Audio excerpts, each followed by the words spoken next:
Hello and welcome to the Snake River Alliance's second lecture in a series about the nuclear fuel chain. My name is Ava Traverso, Energy Program Manager of the Snake River Alliance, and I'll be your host tonight. Also with me tonight is Lee Ford, the Snake River Alliance's Executive Director, and Jeremy Cross, our Communications Manager. They will be helping me during question time and with any technical issues we might come across. First, I want to take care of a couple of housekeeping items for this evening. If you submitted a question via email, we will compile similar questions for the interest of time. If you would like to ask a question after the talk, you may use the raise hand function or write your question in the chat. If you would like to verbally ask your question, please keep your question to under a minute so everyone has a chance to go. And once everyone else has had a chance and there is time remaining, please feel free to ask another question. So I'll start with why we want to explore the entire nuclear fuel chain. There's been a lot of buzz around new nuclear being carbon-free, clean, and safe. While I agree that no carbon is produced at the moment the atom splits, it doesn't really tell the full story. Without further ado, I'm excited to welcome two special guests, Pat Marida and Terry Lodge. Pat has been an anti-nuclear activist since the 1980s when she was a volunteer staff person and board member of the Ohio Nuclear Weapons Freeze campaign. For 25 years, she held various volunteer positions in the Sierra Club, including serving on the executive committee of the Ohio Sierra Club and chairing the Central Ohio Sierra Club for 9 years. She helped found the Ohio Sierra Club Nuclear Free Committee in 2010 and served as its chair through 2020. She's currently coordinator with Ohio Nuclear Free Network, having helped start that organization 2 years ago. She was a retired pharmacist living in Columbus, Ohio. Terry is a longtime environmental activist and environmental and civil rights lawyer in Toledo, Ohio, who in a career of 43 plus years has represented grassroots activists and protesters, opposing nuclear power and weapons, and mountaintop removal, fracking and its radioactive waste, war and discrimination in employment. Terry currently represents scores of activists formally opposing the construction of two interim irradiated nuclear fuel dumps, one in Texas and one in New Mexico, and is pressing a lawsuit over the nuclear weapons implications of manufacturing high-assay, low-enriched uranium, or HALEU, at the Department of Energy plant site in southeastern Ohio. He's also assisting a small but tough group of activists in Irwin, Tennessee, who are outing of local factories' public health-threatening radiation leaks and nuclear weapons connections in an NRC license amendment case. Pat and Terry, we're thrilled to have you with us this evening, and we are excited for your presentations. Thank you. Great. So I'm one of the coordinators, as Terry is as well, with the Ohio Nuclear Free Network. And we have members in 6 states and Canada. So we welcome members from wherever you live. We've been around for about 2 years, although many of us have been working together for a lot of years on nuclear issues.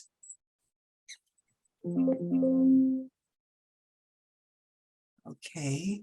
I'll get used to changing slides. So we want to, of course, make the connection between nuclear power and weapons. It's really, really crucial.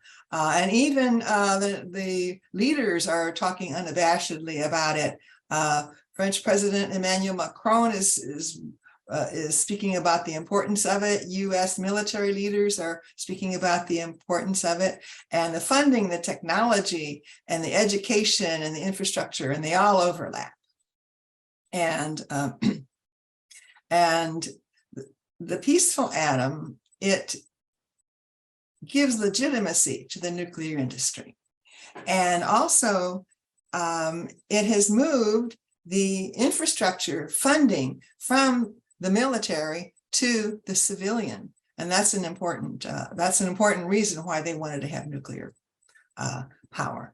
And of course, safety is greatly compromised to make nuclear power affordable. They just don't do the redundancy that really ought to be done. And I know I'm talking to the many people that are well informed, but radioactivity is forever. There's no safe dose. And the second thing we want to remind people of is who pays. We, the taxpayers and the ratepayers, are paying for most all of nuclear these days. The military, $1.2 trillion to upgrade nuclear weapons over the next 30 years. Obama started it. and Trump and Biden enthusiastically continuing it. With civilian, back in 2011, the Union of Concerned Scientists had an excellent report about how nuclear was not viable without subsidies. And the subsidies go through all the aspects of the industry, to labor and land, from mining and milling, to, of course, enrichment and regulatory oversight. We pay for regulatory oversight and security, and of course, we'll end up paying for decommissioning. The Price-Anderson Act was passed in order to limit liability of the companies, because with any liability, no one would have touched nuclear.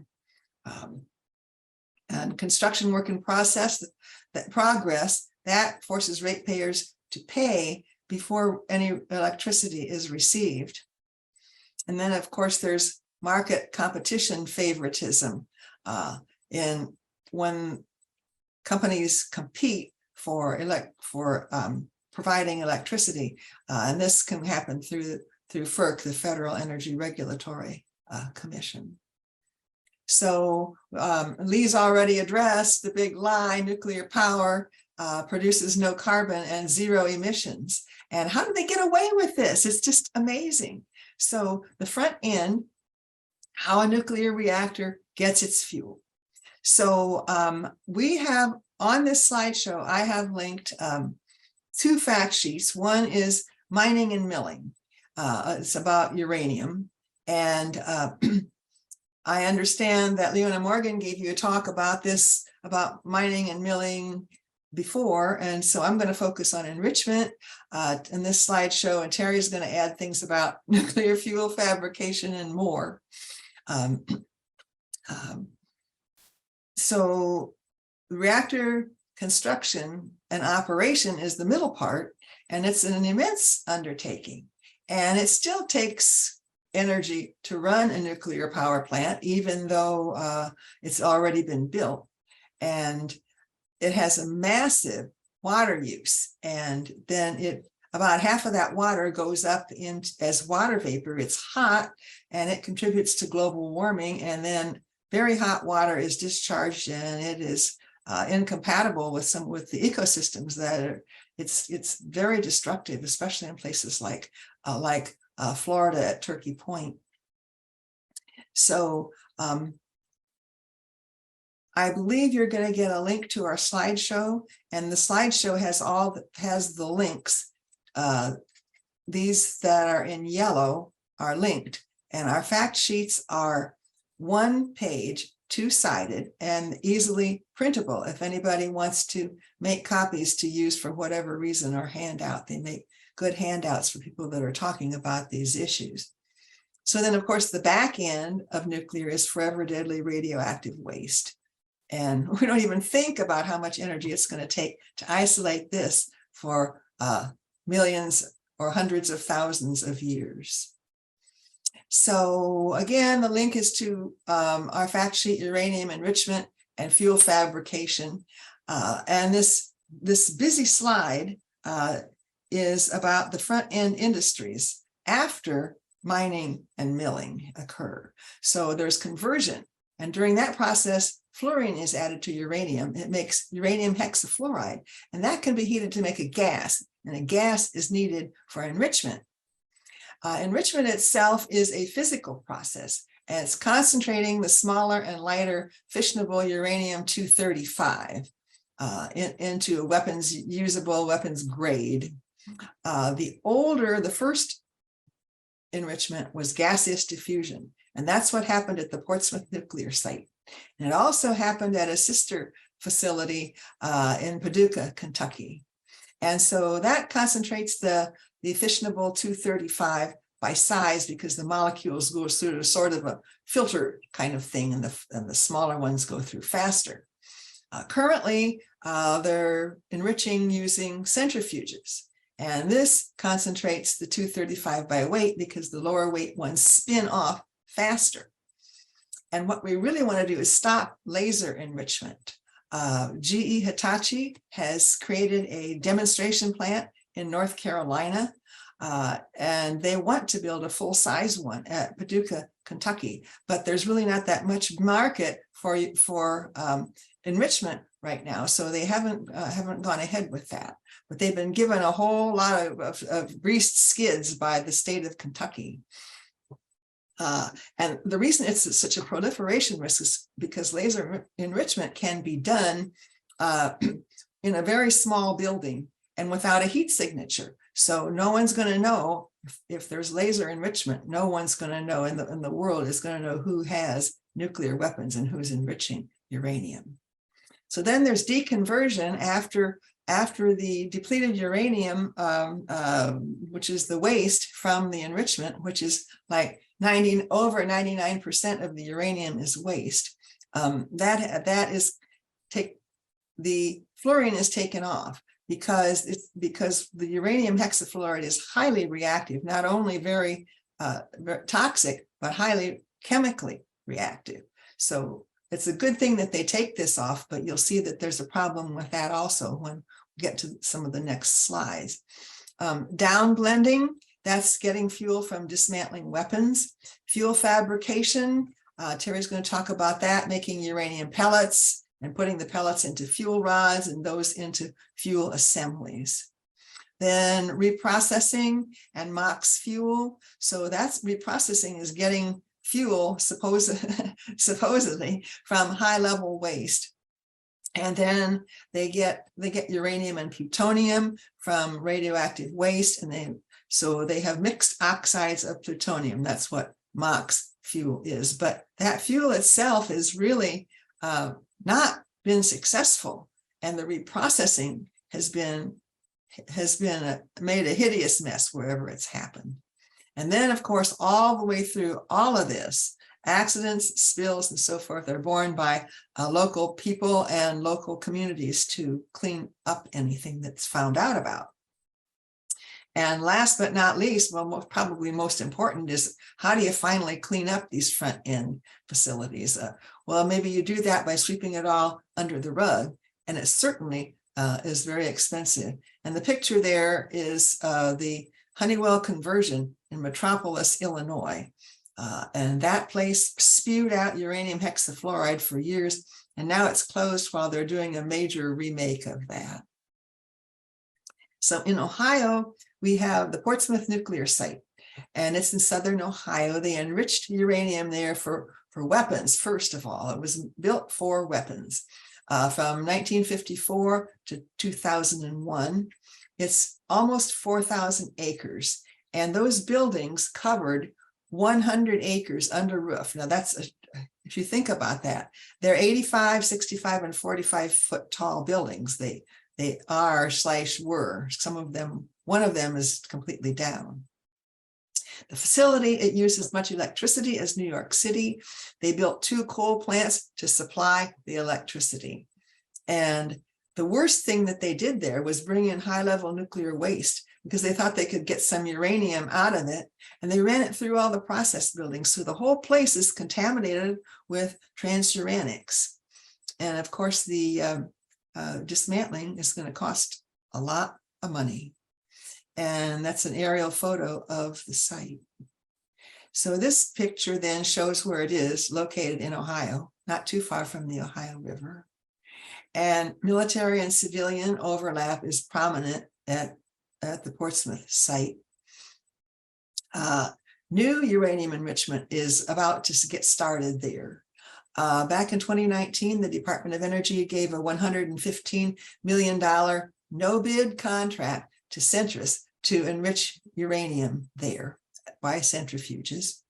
That got a lot of flack. That got some flack from Congress. So they put out for bids the new contract. But the only problem with the new contract was that it required that anybody else to build it in Centrus buildings there on the Portsmouth site. So they had no competition, and they got $150 million more just recently at the end of last year. So what they're going to make is called HALEU, H-A-L-E-U, for high assay low enriched uranium. It's actually enriched to, well, almost 20, just under 20%. Now, low enriched, the definition is, high enriched definition is 20%. So they're getting away with murder calling this low enriched. Actually, it's kind of, it should be called high enriched. But anyway, why 19.75%? Why that precise amount? That's hard to even get anything that precise. Well, because at 20%, it can't be exported. And actually, Centrus has a license to enrich up to 25%. And that at that level could make a dirty bomb, just spread that stuff around.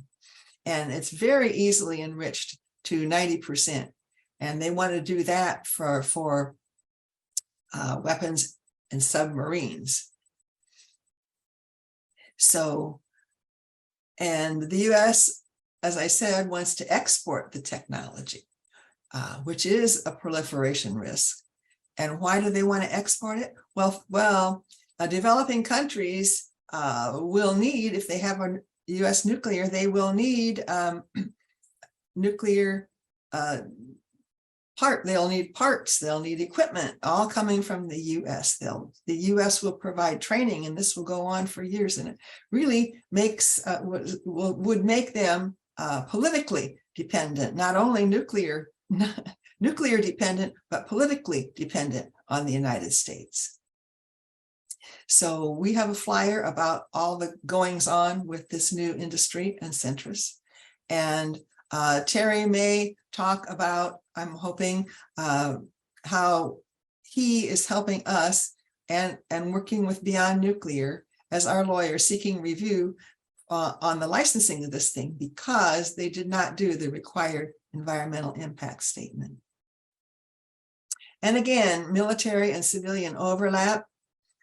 Depleted uranium process. Now, I said before that the fluorine needs to be taken off of the uranium to make it less chemically reactive and safer to move around as uranium oxide. Well, instead of doing that, they're going to take part of the fluorine off, because uranium tetrafluoride is going to be used elsewhere. And I don't understand this process, but when depleted uranium weapons are made, they mix this tetrafluoride with magnesium and make depleted uranium weapons. And depleted uranium is used in munitions and shells and tanks. And when a shell explodes or hits a tank, it vaporizes that material, and it's very dangerous to ingest or breathe. And again, they didn't do the required environmental impact statement. We have a flyer on it. And again, the worst thing about depleted uranium from Portsmouth is that it's dirty. It's contaminated with this plutonium. So it greatly worsens environmental and health impacts wherever it's used, in Afghanistan, in Iraq, in the former Yugoslavia, and even in southern Indiana, where they tested it. So the link shows about how much birth defects in Iraq have increased. And the picture there shows the UN assessing depleted uranium, and they're using protective equipment. So cleanup, supposedly, of the gaseous diffusion process plant down there is going on now. As I said, the high-level waste was run through all the process buildings, so it's a mess to clean up. Problems are materials with transuranics are being buried on site. There's cracked and permeable rock underneath the facility. And the rubberized liner is guaranteed to last 100 years, except when critters chew holes through it. And this has happened in other places. They're doing open air demolition. Oh, if I can get this going.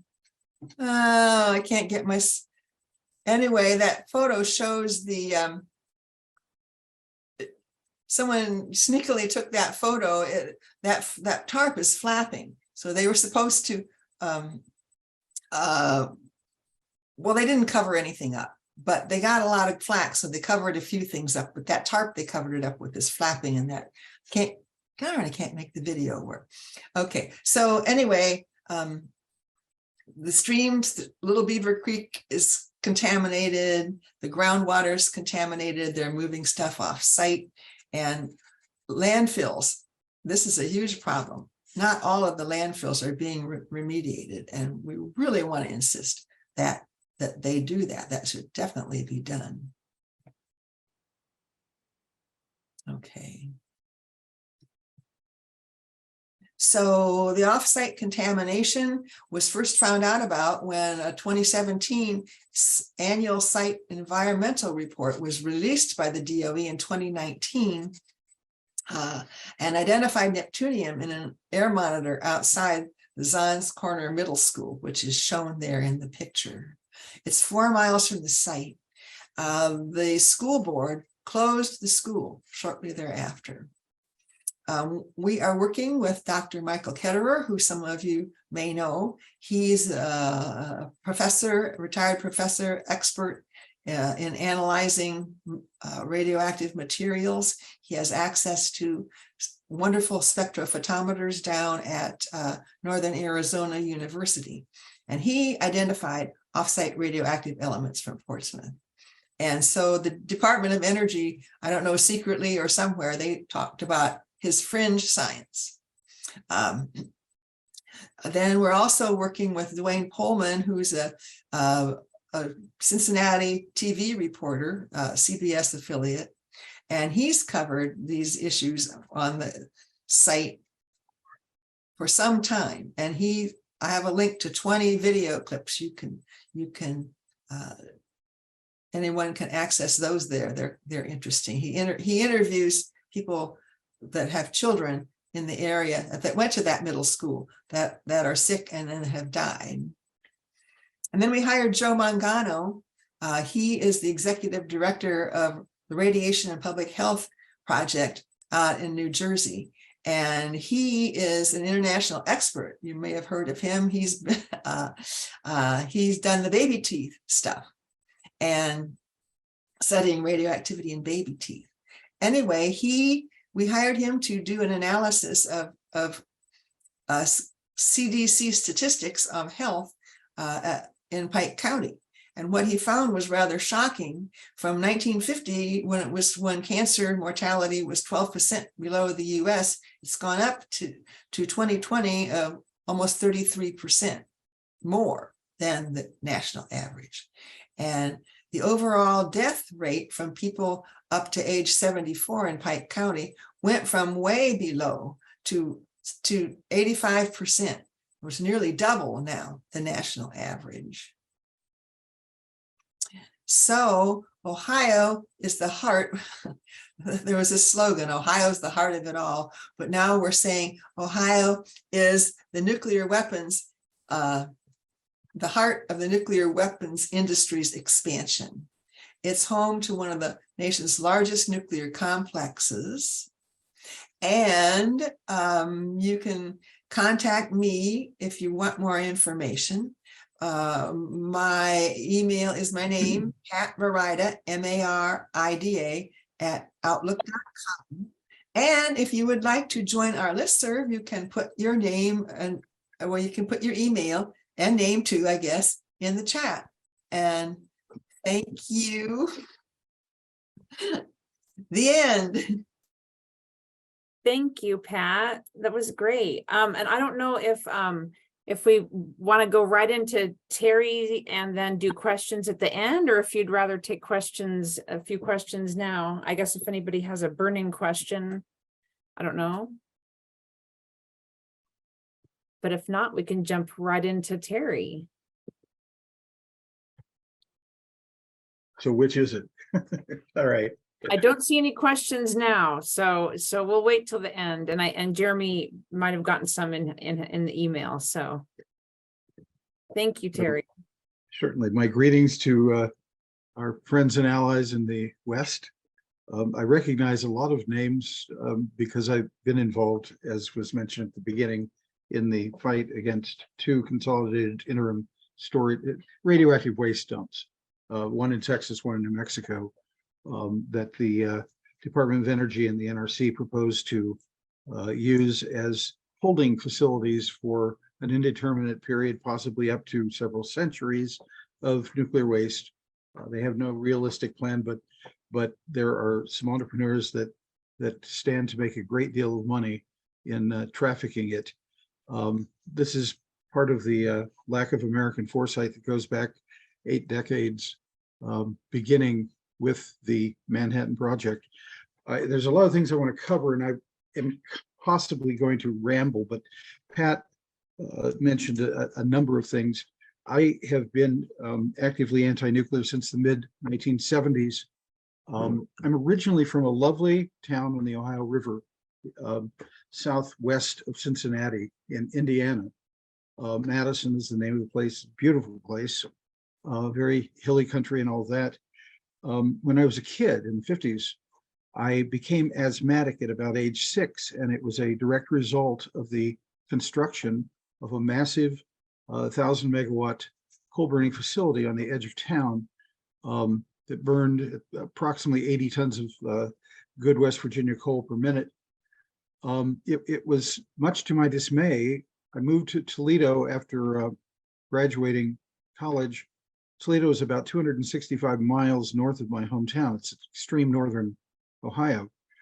And as I became an anti-nuclear power activist in the mid-70s, I was home visiting my mother one Thanksgiving and realized when we went for an afternoon drive that the coal burning plant that gave me a lot of asthma problems for a long time was one of the 2 power plants mentioned on one of Pat's slides that was providing all of its electricity for the enrichment of uranium. So we had this ridiculous specter of 2,000 megawatt plants generating from coal, dumping all of their electric power. This was, my hometown's about 170 miles from Piketon. They were sending it to Piketon to enrich uranium. So you're actually using energy to create more energetic uranium fuel for commercial nuclear power plants. Nowadays, they've abandoned the gaseous diffusion method, which was a very, very, very ineffective and pardon me, inefficient from an electricity standpoint. But it infuriated me once I realized that my lovely bucolic rural southern Indiana home had the 3rd highest emphysema and lung cancer rate in the state of Indiana, and that the counties number 1 and 2 in the ranking were the counties where the steel mills 280 miles north of me near Chicago were located. So I have a little bit of fury. And then even worse, Pat mentioned depleted uranium is found at an ammunition testing facility in Indiana. That is the Jefferson Proving Ground, which is 5 miles north of my hometown. There is they fired over 1 million artillery shells and tank shells, which are artillery also, throughout the Cold War, actually beginning at the outset of World War II through the early 1990s, over 1 million artillery shells. And beginning in the, I think the 1970s, they began testing depleted uranium artillery shells, but they, I guess, allegedly, the Department of Defense targeted them at about a 200-acre patch of this ammunition testing ground. So there is an approximately $18 billion remediation bill if the military were ever to try to clean up this contaminated, lovely, rolling, rural Indiana countryside that was converted into an ammunition testing ground. But they have decided to leave things as they are, slowly leaking into the Ohio River Basin forever. So I want to talk a little bit about what Pat was addressing as to Piketon and depleted uranium and also HALEU. The depleted uranium facility at Piketon has recently, in the last year and a half, installed a new product line. What they have been doing is trying to stabilize depleted uranium so it can be disposed of in some sort of permanent way. I might add that depleted uranium, as I understand it, has about a 4.5 billion year half-life, which means that long after the Earth has begun to crash into the black hole that is the burned out sun, there will still be depleted uranium on Earth that is decaying. Or to put it another way, the Earth is believed to have existed for about 4 to 4.5 billion years. Anyway, depleted uranium at Piketon, a lot of it is, as I say, being stabilized to be disposed of as waste. However, the new product line is there to actually purify the DU. DU is an extremely heavy metal, and as Pat indicated, is pyrophoric. When machine gun bullets or artillery shells that have a depleted uranium nose penetrate metal, they explode in a sort of a fiery way. They're very dangerous in that respect, as well as, of course, the fact that they do produce radioactivity, which, when ingested, can cause havoc within the body, within the cellular structures. But an interesting factoid about the new product line at Piketon is that they are purifying DU not just for use in bullets and artillery shells, but in fact to be used as components in nuclear weapons. The idea of purifying it is to remove what Pat's calling transuranics. Whenever there's a fissioning, use of nuclear fuel in a reactor, it basically fragments uranium atoms into other isotopes, including plutonium, including cesium, including a number of things, different isotopes of uranium itself. And so what happens is you have to purify, you have to remove those transuranics through a complex and dirty and worker unfriendly process in order to have it in a pure form for use in nuclear weapons. And that brings me into the new golden age of nuclear weaponry. Historically, after World War II, the federal government, our federal government, had some difficulty in camouflaging the horror of our using the bomb on 2 Japanese cities. There was a lot of revulsion. Some of the scientists in the Manhattan Project, which had designed and built the weapons, were turning against it and calling for global peace and all kinds of horrible things like that.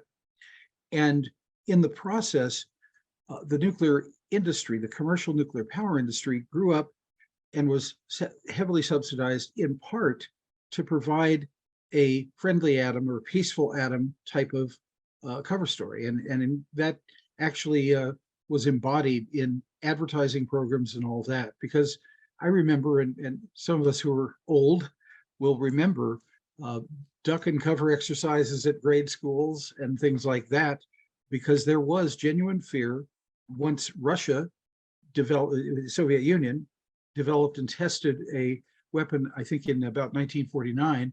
That's when the onset of the global Cold War really took a new tinge.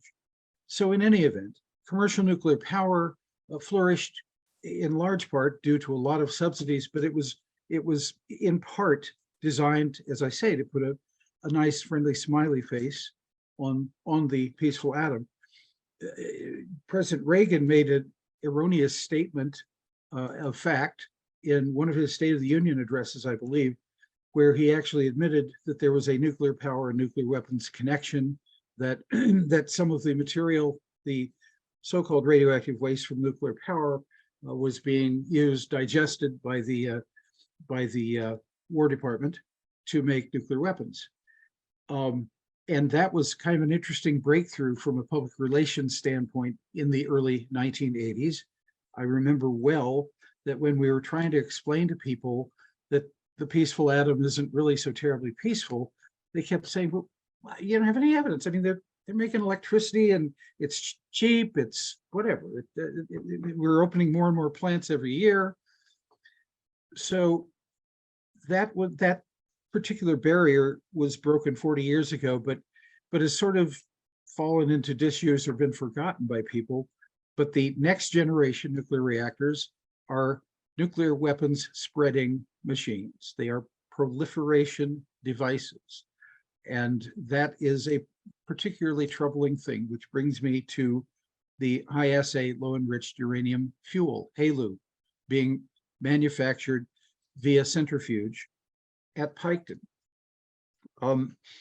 The idea is that the next generation designs, and there are approximately 10 different nuclear reactor designs falling under the name of either advanced reactors or small modular reactors, SMRs, that many, if probably about 2/3 of those proposed designs will be fueled in some way, or the conjecture is that they will be fueled in some way by high assay low enriched uranium. This 20% uranium enriched product that we're talking about, by comparison, the current generation of nuclear power plants uses uranium that is enriched to about 2 to 3%. Many of the reactors are using what's called a high burnup fuel, which is enriched to, I believe, 6 and a fraction up to nearly 10%, depending on the reactor. So you can see that at a minimum, HALEU is at least twice, if not sometimes in many respects, 3 times as enriched and thus energetic from a fissioning standpoint. And let me also say that when Iran announces that they are, Iran before the Biden and Trump administrations broke the deal, Iran was limited to enriching to approximately 2.6 to I think about 3.4%, standard fuel enrichment for a nuclear power plant of the current generation. When they announced that they were going above that to horrors 6%, the world went crazy, or at least those parts of it that are trying to combat what they perceive as an incipient nuclear weapons program in Iran. But here we are talking about routinely and in fact subsidizing to the tune of hundreds of billions of dollars over the next half decade, talking about subsidizing HALEU up to 20%. As Pat indicated, even at 20%, technically that is weapons usable material. You'd have to build a very large bomb, kind of on the scale of what were of the bombs dropped on Hiroshima and Nagasaki in World War II. The great advancement, if that is an appropriate term, in the interceding 75 years or so, is that it is now possible to make warheads in a much more compact fashion, such that, for instance, a typical American or Russian nuclear armed submarine would carry approximately 16 missiles with a capability of striking in the aggregate 4 to 8 population centers each. You could basically decimate a lot of North America or Russia and Eastern Europe with the firepower from one Ohio class submarine these days. All of that thanks to the technological power of reducing the size, but raising the effect of nuclear explosions. So the depleted uranium at Piketon goes in part for nose cones, heavy pointed nose cones for our gravity bomb arsenal. There are several dozen bombs that are about, I believe they're something in the range of about 250 pounds that can be dropped from an F-16. You keep hearing about F-16s and how Ukraine wants them. F-16s are probably the most agile and relatively inexpensive bomber on the planet. They're great fighting planes and all that. They are also rigged up so that they could drop an American gravity bomb, especially one with a depleted uranium nose and depleted uranium components that can control the size of the explosion. So Piketon is producing very much for the weapons program. HALEU, as I've indicated, is a product that will be used as the fuel in small modular reactors. Small modular reactors are supposed to be standardized in terms of manufacture. They're not so terribly small, really. They would have, some of the larger ones would have about 1/3 to 1/8 of the generating power of a current, more or less standard nuclear power reactor, in the 250 to 350 megawatt range. The problem with SMRs is that, as I say, they promote or encourage, or at least make it possible for a lot of tin pot dictators and authoritarians around the globe to be able to build their own nuclear weapons. Some of the designs, Canada for many years has had a standard reactor design, but it is being somewhat miniaturized. Some of the proposed small modular reactor designs can actually be refueled while continuing to operate. About 30 miles east of where I'm living, there's a Davis-Besse nuclear power plant. A standard current generation nuclear reactor has to be shut down, and refueling is a complicated and somewhat scary process. But you can't generate electricity and refuel it all at the same moment. You can't be operating it and re-racking fuel in it.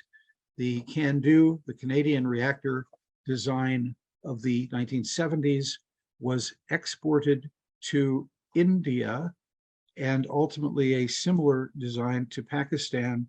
And that is how in the 1970s, both of those countries acquired the means to have their own nuclear weapons, because they could conceal, with the operation of the reactors, they could conceal the fact that they were mining, they were harvesting from the fuel itself. And as I say, a couple of the small modular reactor designs are supposed to do that. Some of the other designs under consideration would actually take nuclear waste, such as from the Davis-Besse plant near me, and reprocess it. Pat mentioned reprocessing. That's where you glean, you basically separate out isotopes.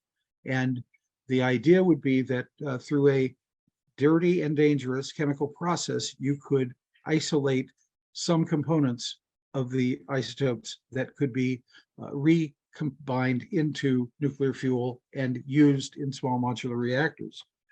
And in any event, the United States, since the Atomic Energy Act was passed in 1946 and amended several times since, but the United States has had a requirement that in order to export any nuclear technology or fuel, it required a special act of Congress. And right now, even as we speak, Joe Manchin he now has co-sponsors, but he is sponsoring legislation that would completely do away with that requirement and make the free export of nuclear technology, and in particular small modular reactors, a real free-form device, a free-form activity.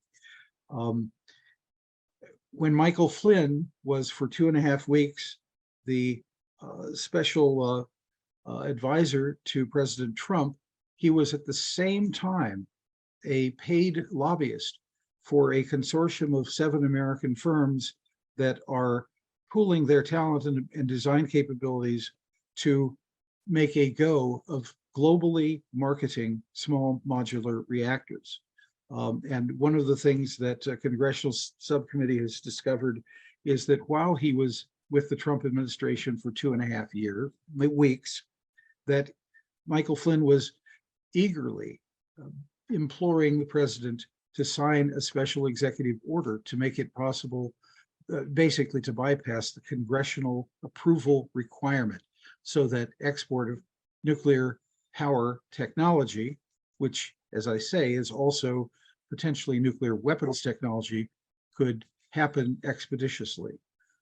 These kinds of things are very scary when you put it in the context of the fact that the United Arab Emirates is in the final stages of completing 2 small modular reactors. I think they are from the Netherlands, and so is Saudi Arabia.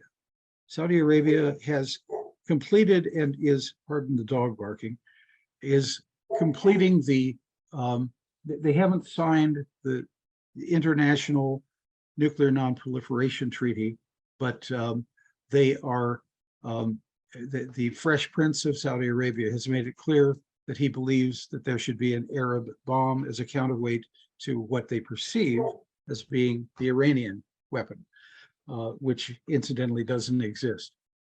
So what we have are already 2 examples of where countries with very undemocratic and very non-transparent government and energy sector programs are already trying to develop their own means of having nuclear material of some sort available and potentially usable for to be harvested again to provide material for nuclear weapons.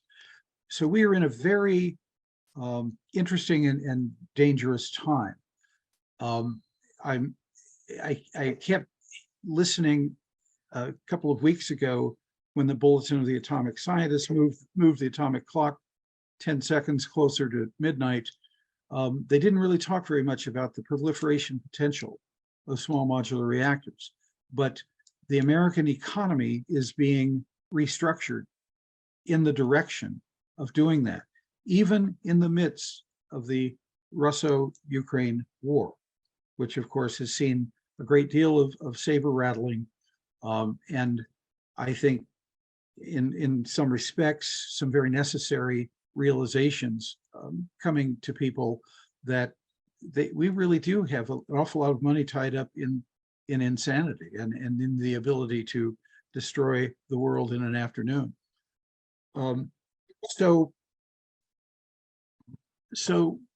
where we are at this point, as I say, is at a time when part of the Infrastructure Jobs Act and some of the other economic stimulus bills, pardon me, I'm going to shut the door and at least hope that my friend will be quiet.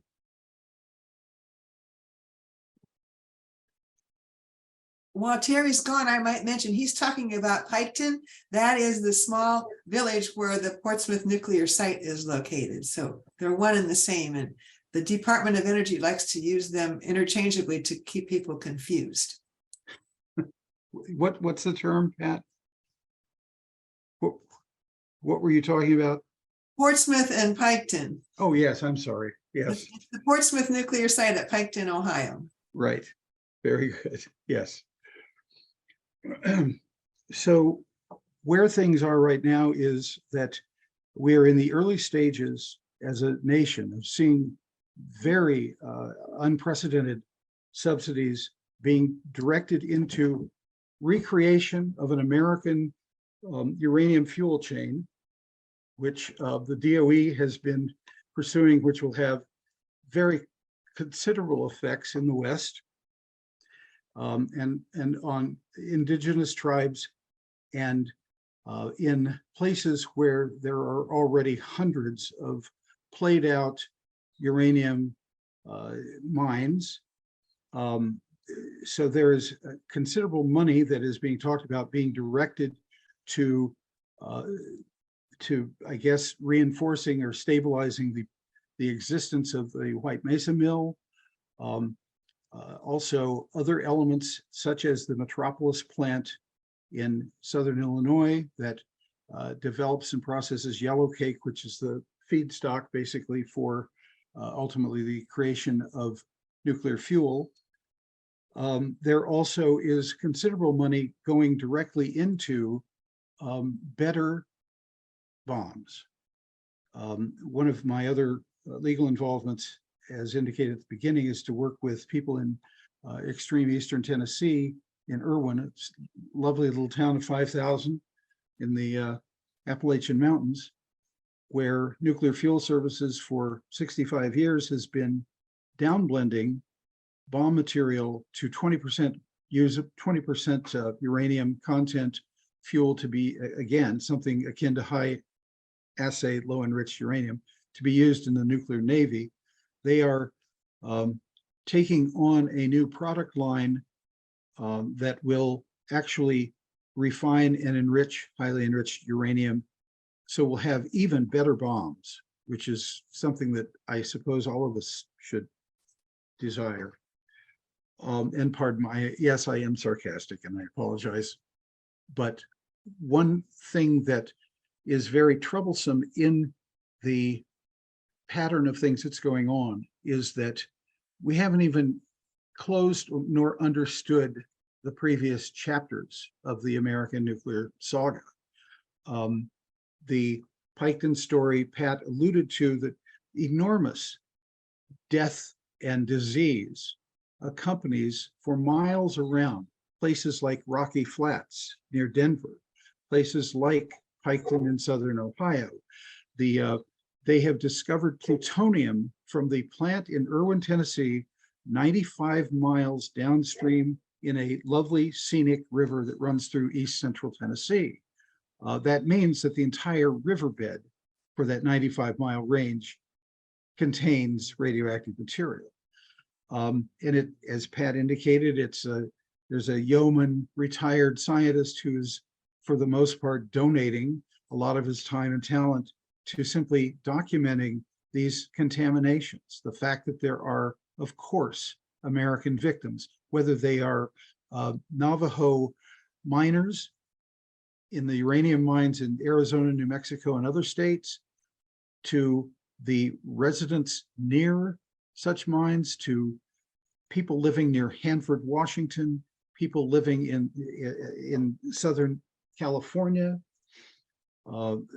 people living in many, many places where various stages of nuclear fuel or nuclear weapons material mining and processing takes place.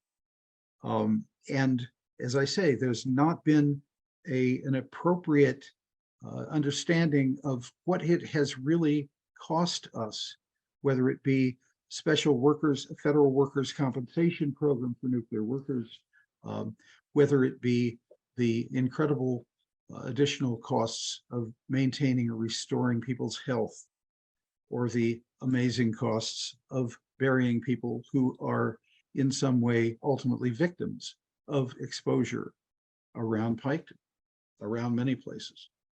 Anyway, that's my diatribe. I think I ran over and I apologize. Well, that's great. Thank you, Terry.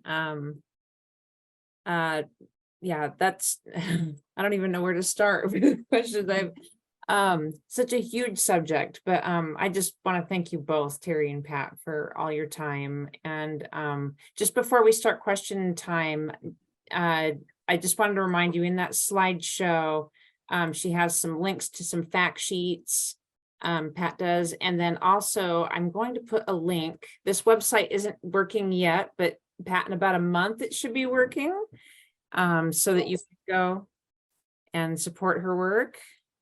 Oh, I forgot to say that.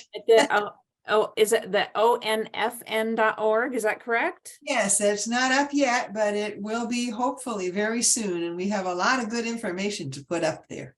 Okay, great. Well, I'll look forward to that for sure. And then is there anywhere else people can go to support your work and learn more? Well, you can absolutely still contact me at Pat Marida, PATMARIDA @outlook.com. All right, great. Thank you. All right. Well, if you have some questions, you can either use the raise hand function or just raise your hand, or you can type them in the chat and we will ask them for you. And we have about 14 minutes left, I think, if that's okay, Pat and Terry, if we can hang on to you for a little bit longer to see if anybody has any questions. And I know I have one, and I feel like I should know this, but you mentioned the cancer rates around Piketon, Ohio, well, everywhere there's a nuclear activity, but what agency is responsible? Isn't there an agency responsible for doing the testing? I mean, I know I heard in INL, some of the industry is going to be doing their own monitoring. So how do we get into that? I mean, who's responsible for the health after the contamination has been found? Pat, you want to answer that? Or you Well, want? there's nobody responsible for the health, but the Ohio Department of Health is actually in charge of looking at radioactivity off-site. And they at one time had a person in charge of it, was actually doing some good work and had been there for years and knew the site.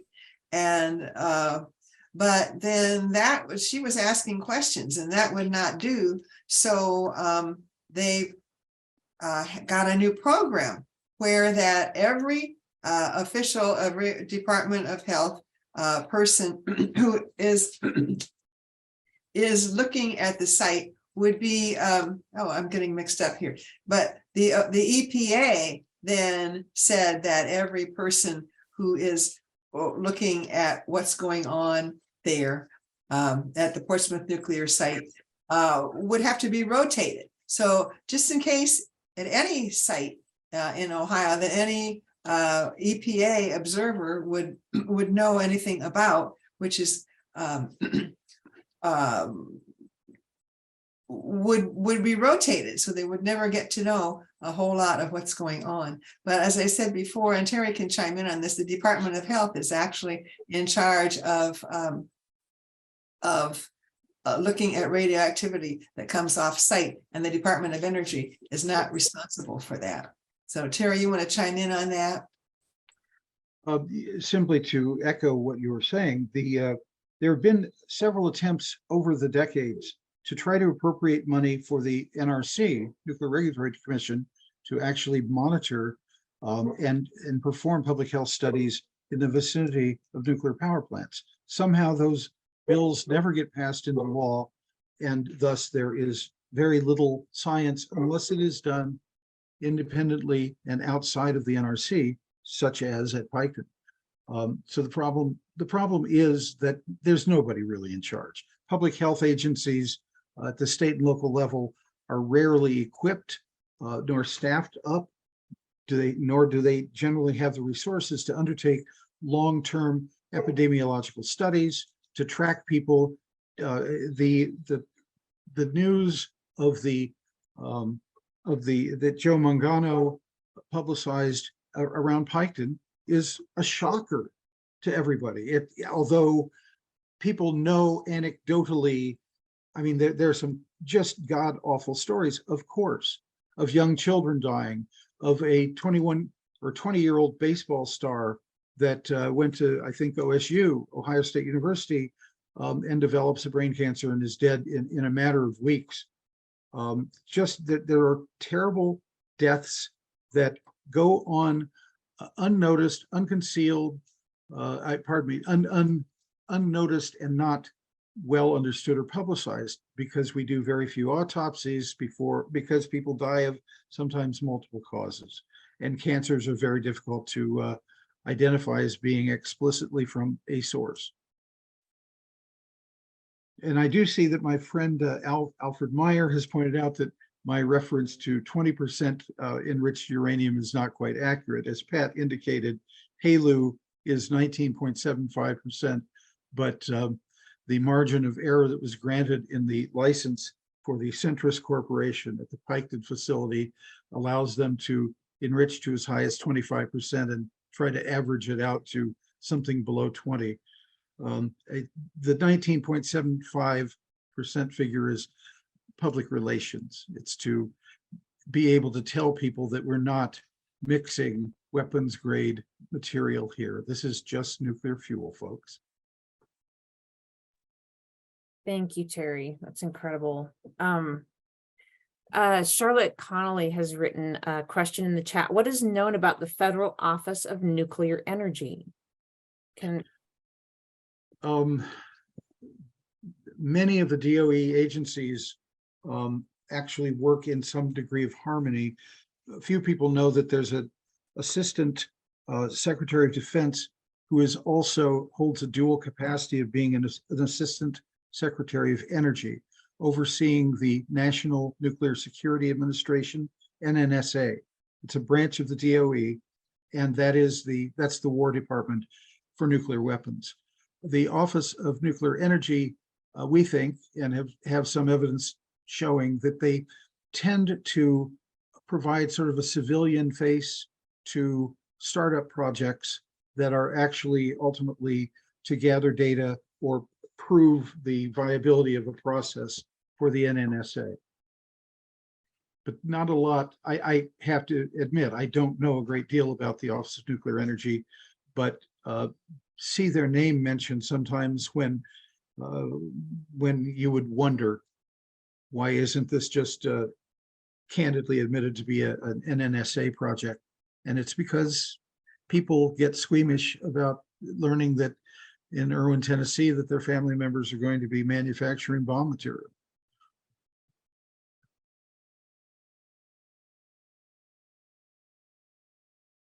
Absolutely. Does Jeremy, did we get any questions emailed in or otherwise sent to you?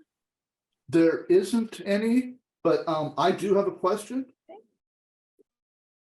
Pat, you mentioned about subsidies. Do you know what % of the nuclear energy in total is subsidized? Boy, that's a tough one to figure that out in percentage. The Union of Concerned Scientists, as I said, attempted that or to get an idea of that back in 2011, and their report is still online.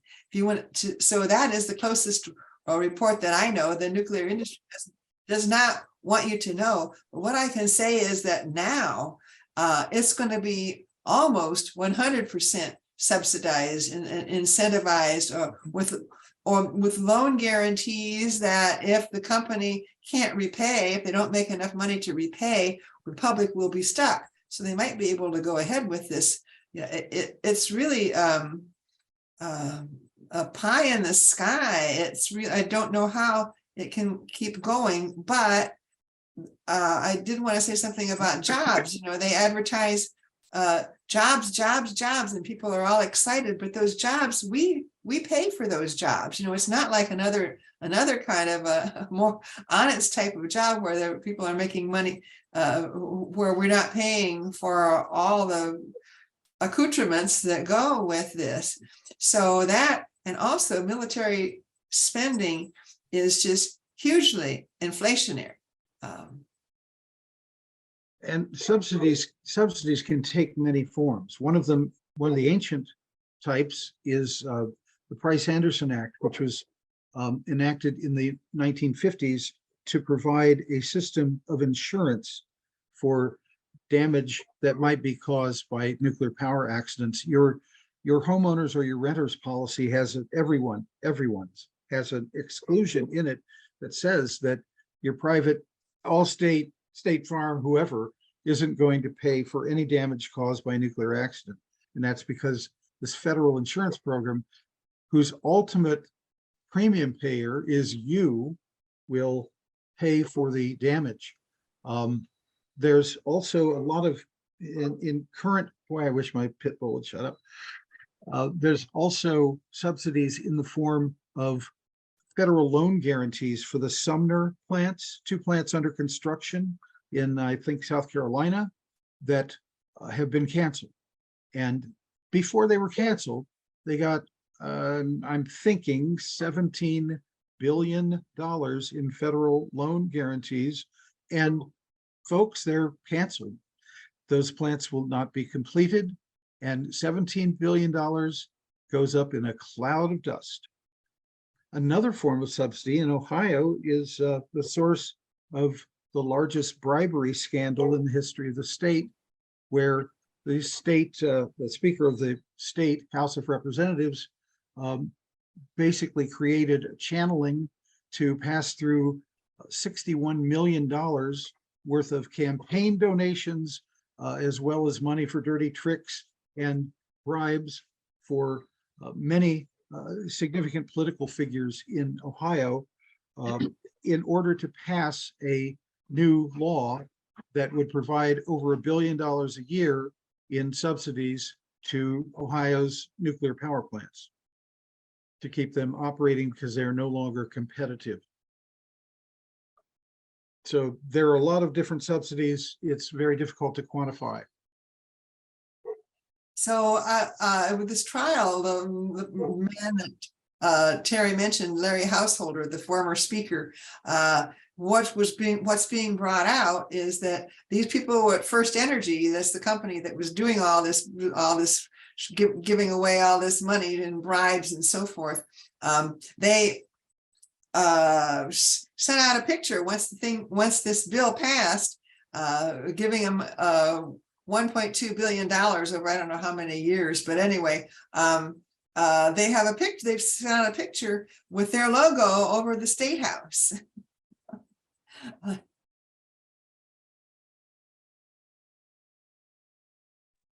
Yes, Joan, do you have a question? Oh, you're on mute. Sorry about that. I was just reviewing the chat room. Oh, shoot, where is it? And Alfred Meyer had posted something that saying SMRs are to develop nuclear Navy propulsion units. The military, especially in Colorado, we have the Air Force, the Navy, the Army. So they are absolutely promoting the SMRs for Army, for actually even for weaponry on the ground. And yes, for the Navy, the Air Force as well. I mean, it is pretty shocking. And I hadn't followed the military side of it until Pat Marida began to talk about the defense situation. But the SMRs are being moved to replace coal plants. Colorado is being wined and dined and offered money to talk replacing coal plants. And they're even bypassing state legislatures and the Defense Department or the DOE, I mean, is out there wanting to hand out money to talk about lots of commercial use of the SMRs for hydroelectric power, for on and on and on. So the picture's big. And I just want to thank Terry and thank Pat so much. They're right on top of this and teaching so many of us. And I just wanted to thank you so much for allowing them to speak tonight. It's amazing. And we want to hear from Snake River Alliance as well. I know in Colorado, we are just waiting to see where INL goes with their move on SMRs. Hopefully not far, right, Ava? Thank you, Joan. All right, if there aren't any more questions. Thank you everyone for attending. Thank you, Terry and Pat, for your time and expertise. I know you both are busy and I know we're all busy these days, but I know you both are especially busy individuals. So I really appreciate you kind of scheduling this in. And again, I would like to thank all our attendees and participants for your interest and for joining us tonight. It's important that we learn more about the nuclear industry and we make responsible and moral energy choices. If you would like to support this lecture series and learn more about the Snake River Alliance, please visit snakeriveralliance.org. There you can join the mailing list to receive an invitation to our next lecture in the nuclear fuel chain series. And remember to save the chat if you'd like. We will post the video to our event calendar as soon as possible. And I hope you all have a wonderful night and a great weekend. Thank you.